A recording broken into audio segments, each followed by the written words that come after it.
आज रोज Wankaner मुकामे range IGP Shri Ashok Kumar साहेबના અધ્યક્ષ સ્થાને એક જનસંપર્ક સભાના આયોજન કરવામાં આવેલા હતા, જે આપને રાજ્ય સરકારની એક ખાસ ઝુંબેશ આ વ્યાજખોરીના દૂષણ અટકાવવા માટે ચાલી રહી છે.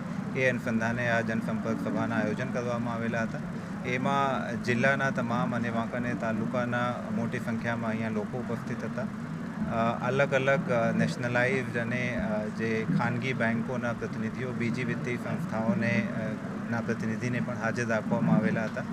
અને બેન્કો સાથે સંકલન કરીને કુલ અરાઉન્ડ 38 જેટલા લાભાર્થીઓને 7 કરોડથી વધુ અમાઉન્ટના એક જે ચેક અથવા લોનના જે પ્રમાણપત્ર છે એ બાબતના એને આપવામાં પણ આવેલા.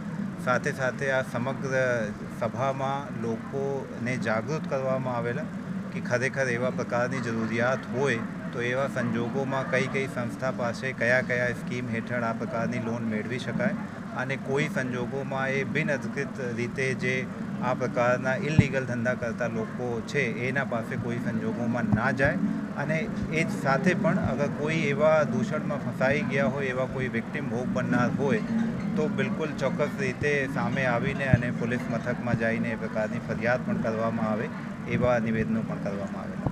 નહીં, હું તમામ જે એવા લોકો છે અથવા તમામ જે મોરબી જિલ્લાના નગરવાસીઓ છે ફરીથી અપીલ કરું છું, એવા કોઈ જાતના ભય વગર આપ તમારી જે ફરિયાદ છે, તમારી જે પણ રજૂઆત છે, પ્રશ્નો છે, કોઈ જાતના ગાઈડન્સ જોતા હોય તો પણ આપવામાં આવશે.